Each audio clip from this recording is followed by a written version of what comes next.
Hello नमस्कार दोस्तों। ये मेरा सेकंड वीडियो है इन्वेस्टिंग के ऊपर, जिसमें मैंने पहले वाली वीडियो में आपको बताया था कि कहाँ कहाँ इन्वेस्टिंग करें। अब इस सब में जैसे सेविंग में बैंक में भी रख लिया आपने, एलआईसी में भी रख लिया पैसा, और क्या बोलते हैं, और भी जैसे पोस्टल लाइफ इंश्योरेंस में हो गया, पीएलआई हो गई, और भी कहीं जैसे रियल एस्टेट में भी लगा लिया पैसा सारा का सारा। पर इन सब से जो ज़्यादा रिटर्न आता है मेरे हिसाब से, हाई रिस्क हाई गेन का फार्मूला तो आपको पता ही है, तो वो है स्टॉक मार्केट के ऊपर। ये स्टॉक मार्केट, आज मैं सीधे आपको इसके बारे में बताऊंगा, स्टॉक मार्केट के बारे में, ये क्या होती है क्या नहीं होती है।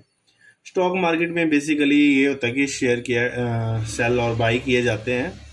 पर इसके बारे में इसका ब्रीफली थोड़ा सा बताना चाहता हूँ, थोड़ा सा लंबी बन जाए इस पे वीडियो, तो भी मैं ये है कि आपको एक क्लियर व्यू हो जाए कि स्टॉक मार्केट क्या होती है। इसमें बेसिकली पता भी नहीं होता। अब मुझे भी 1-2 साल पहले कुछ भी नहीं था पता इसका स्टॉक मार्केट क्या होती है। फिर मैंने नॉलेज गेन कर करके इसको समझा, और ये बहुत ही इंटरेस्टिंग चीज़ें हैं कि हमारे जो भी है, जो भी इकोनॉमी में है, इसका कितना बड़ा योगदान है। जो भी स्टॉक मार्केट बोलते हैं, 5 ट्रिलियन की बन गई हमारी इंडिया की इकोनॉमी, 4 की बन गई जैसे बोलते हैं, टॉप पे यूएसए की है, वो किस तरह से बनती है। ये बनती है, ये टॉप जो भी हमारी कंपनीज होती है उनके थ्रू ही बनती है इकोनॉमी के ऊपर। ठीक है, तो मैं बताना चाहूँगा इसके बारे में थोड़ा सा।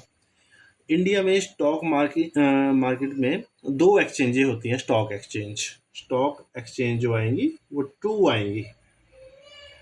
एक है बीएससी और दूसरा है NSC. BSc Bombay stock exchange, ठीक है, नाम से ही इसका है, और दूसरा है नेशनल स्टॉक एक्सचेंज। अब बीएससी जो है 1875 में बनी थी। ये एक एशिया में से सबसे पुरानी बीएससी स्टॉक एक्सचेंज में से एक है, ये वाली जो है बीएससी। ठीक है, और इसमें पहले मैं इसी का बता देता हूँ आपको। इसमें आती है टॉप 30 कंपनीज। जो भी इंडिया की टॉप 30 कंपनी होगा उनका रेवेन्यू वाइज सबसे ज़्यादा इनकम होगी, या मार्केट कैप सबसे ज़्यादा होगा, टॉप 30 कंपनी का ये आएगा। ये कंपनी जैसे आगे पीछे भी होती रहती हैं, कोई कंपनी आगे आ जाती है, कोई पीछे आ जाती है। जो भी टॉप आएंगी वो इसमें आएगी, बीएससी में आएगी। ठीक है जी, बीएससी का तो आपने सुना होगा, बीएससी सेंसेक्स। और एनएससी, एनएससी है नेशनल स्टॉक एक्सचेंज, ये न्यू है एज कम्पेयर टू बीएससी। ठीक है, इसमें आएगी टॉप 50 कंपनीज। ये जो टॉप 50 है, ये कंपनीज आएंगी आफ्टर, आएंगी बीएससी के बाद। बीएससी के बाद जो भी रेवेन्यू वाइज होगी टॉप 50 में आएगी। ठीक है, इसमें मान के चलो आप, जैसे कोई कंपनीज होगी वो एनएससी में भी लिस्टेड होगी और बीएससी में भी लिस्टेड होगी। For example TCS, Tata consultancy services. ठीक है, ये बीएससी में भी है, एनएससी में भी है, दोनों जगह एक्सचेंज में होती है। ठीक है, ये चलता है point wise point. Stock exchange, इसमें ऐसे जैसे, चलो इससे पहले मैं आपको एक चीज़ बताना चाहता हूँ। बीएससी और एक्सचेंज एनएससी को कौन रेगुलेट करता है? रेगुलेट का मतलब जैसे सभी बैंक का तो आपको पता ही होगा, जो सारे जैसे बैंकों का राजा बोलते हैं या रेगुलेट बोलते हैं, वो आरबीआई ही करता है। क्योंकि कोई भी बैंकों में गड़बड़ी होगी, किसी तरह की भी होगी, तो वो आरबीआई उसको हैंडल करेगा, रूल और रेगुलेशन आरबीआई ही बनाएगा। उसी तरह स्टॉक एक्सचेंज के जो भी रूल एंड रेगुलेशन है वो सेबी बनाएगा। सेबी का मतलब security exchange board of India. ये बनी थी 1992 में, 1992 में बनाए थे इसको जैसे भी आपका स्टॉक एक्सचेंज है उसको कंट्रोल करने के लिए। उसमें लॉ है कि कोई ऐसा नहीं कोई कंपनी धोखाधड़ी करके चली जाए, तो उस सभी को करने के लिए सेबी को ही बनाया था कि इसके ऊपर पूरी निगरानी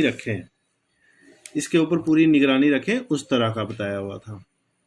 अब स्टॉक एक्सचेंज में क्या होता है बेसिकली, इसमें होता है सेल और बाई करना होता है, क्या बोलते हैं, शेयर्स को।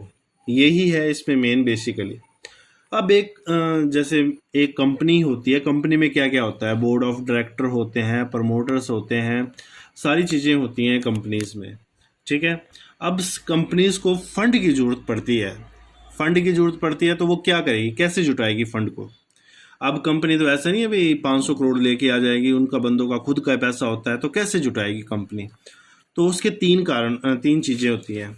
ठीक है, ये मैंने लिखा नहीं था, मैं यहाँ पे लिख देता हूँ। फंड राइज करने के लिए, ठीक है, एक आ गया आपका लोन। लोन के थ्रू, ठीक है जी। एक आ गए प्रमोटर, हाँ जी, कोई प्रमोटर बना लिया, ठीक है, फिर 10% हिस्सा आपको दे दिया, ठीक है जी, आप हमारी कंपनी में पैसा लगाओ, 10% यहाँ से ले लिया। अब 100 करोड़ की रिक्वायरमेंट है, यहाँ से 10-10 करोड़ रुपये तो आ गया, बाकी का पैसा कहाँ से उठाया जाए, वो कंपनी को देखना पड़ता है कैसे लें और कैसे करना पड़ेगा। उसके लिए कंपनी करती है IPO, initial public offering. IPO, IPO का मतलब है बेसिकली ये समझो कि आपने पब्लिक को अपने शेयर बेचने हैं, और क्या बोलते हैं, शेयर बेचने हैं, और पैसा जो है पब्लिक से उठाना है। अब इस 80% पैसा जो है वो पब्लिक से उठाया जाएगा, ठीक है, 80 क्या 60% रखो, और कुछ बंदे का जो ऑनर होगा उसका भी पैसा होगा यहाँ पे, ऑनर का भी ऐसा 20% मान लिया, ठीक है। अब 20% इसके पास है, 10% इसके पास है, ये है, इस तरह से तो पब्लिक कंपनी बन गई है। जहाँ ऑनरशिप जो होगी 50 से अबव होगी, वहाँ ऑनरशिप जो प्राइवेट कंपनी होगी, यहाँ गवर्नमेंट की होती 51 शेयर होते, तो ये गवर्नमेंट का कंपनी बन जाती। इसी तरह से ये सारी चीज़ें चलती है। ये तो आ गया आपका कंपनी का किस तरह से स्टॉक मार्केट काम करती है, ठीक है, ये तो मैंने बता दिया, ठीक है, एक कंपनी का ब्रीफ व्यू बता दिया मैंने आपको जस्ट थोड़ा सा, ठीक है। ये तो है, चलो जो भी है मैंने रिपीट किया वो आप समझेंगे, ठीक है। दोबारा मैं आपको एक चीज़ बताना चाहता हूँ, आज थोड़ी वीडियो हो सकता है ज़्यादा लंबी बन जाए, पर फिर भी ये है कि बेसिकली मैं एक बिल्कुल नॉर्मल से नॉर्मल बंदा है वो भी समझ पाएगा इस चीज़ को। जैसे कोई बिगनर है, बिल्कुल ही मेरी तरह कोई बिगनर है तो मैं ऐसे वीडियो देखता था और उसी से सीखा हुआ हूँ, ठीक है। और कुछ किताबें मैंने पढ़ी हुई हैं, कुछ किसी से मैंने कंसर्न करके ये चीज़ें सारी सीखी हुई हैं। अब देखते हैं, देखो अब इसमें दो तरह से चीज़ें चलती हैं, जैसे म्यूचुअल फंड हो गया, सिप हो गई। ये मैं आज आपको थोड़ा सा ब्रीफ करके बाद में बताऊंगा, ऐसे थोड़ा थोड़ा थोड़ा हेडिंग दे के बताता हूँ आपको, ठीक है जी। म्यूचुअल फंड हो गया, इसमें ऐसा होता है कि बड़े बड़े इन्वेस्टर आएंगे, ठीक है। अब मैं हूँ नॉर्मल सैलरी पर्सन समझ लो, या कोई और है, कोई भी जैसे थोड़ा बहुत बिजनेस करता है, उसके बाद वैसे बचते हैं मंथली 1,000 रुपया बचता है, ठीक है। वो या तो बैंक में आरडी खुला ले, या कोई और वगैरह कर ले, कुछ जैसे पीएलआई वगैरह कर ले, ठीक है। या तो हो सकता है कि वो म्यूचुअल फंड कर लें, आपने तो ऐड सुनी होगी म्यूचुअल फंड की। तो उसमें क्या होता है कि बड़े बड़े इन्वेस्टर होते हैं जिन्होंने सभी कोर्स किए होते हैं, आईआईएम से बैठे होते हैं सारे, बड़े बड़े डिस्ट्रीब्यूटर ब्रोकर्स होते हैं, वो ऐसा करते हैं कि आपको बोलेंगे हाँ जी 1,000 रुपया दे दो, मैं आपका इस कंपनी में लगा दूंगा, ठीक है। वो इन्वेस्टर आपको ब्रोकर जो हैं वो बीच में से जो अपना कमीशन थोड़ा बहुत करते हैं, वो आपका पैसा लगा देंगे कंपनी में। अब ऐसा कर करके देखो 1,000 रुपया ऐसा है, 100 बंदों से ले लिया, क्या बोलते हैं, लाखों में हो गया, हज़ारों से ले लिया तो और ज़्यादा चला गया, करोड़ों में हो गया।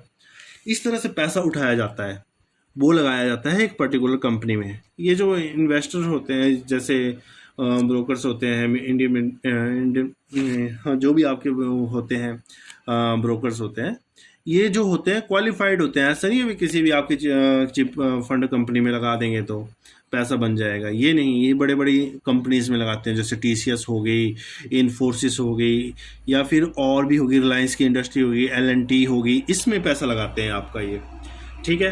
वो जो शिप के बारे में बाद में बताऊंगा मैं सारा। शिप का मतलब होता है सिस्टमेटिक इन्वेस्टमेंट प्लान, ठीक है। इसमें जैसे म्यूचुअल फंड में भी सेम ही है ये चीज़ें, तो ठीक है। इसको करते हैं डेली बेसिस पे, मंथली बेसिस पे, ठीक है। मंथली बेसिस पे 1,000 रुपया का जमा कराया, आपके समझ लो 12 मंथ हो गए, आपका बन गया जैसे सेविंग में तो बंदा, आरडी में तो बंदा 7% के हिसाब से समझ लो 12 मंथ का बन गया 12,500। यहाँ पे हो सकता है कि आपको 15% आ जाए, 13,500 बन जाए, हो सकता है कि 7% की जगह 3% भी बन जाए, पर ये रिस्क पे डिपेंड करता है, आपने किस कंपनी में लगाया हुआ है, सर्च किया हुआ है खुद भी, या फिर ऐसे कि इनके ऊपर भी भरोसा कर लिया, ऐसे कैसे भी है, आपको थोड़ा बहुत सर्च तो करना पड़ेगा भाई, कहाँ लगाना है पैसा, कहाँ नहीं लगाना है, थोड़ा सा इन पे ऊपर विश्वास आपको करना पड़ेगा। ये जो फंड मैनेजर होते हैं ना, फंड मैनेजर होते हैं, इनको विश्वास करना पड़ेगा।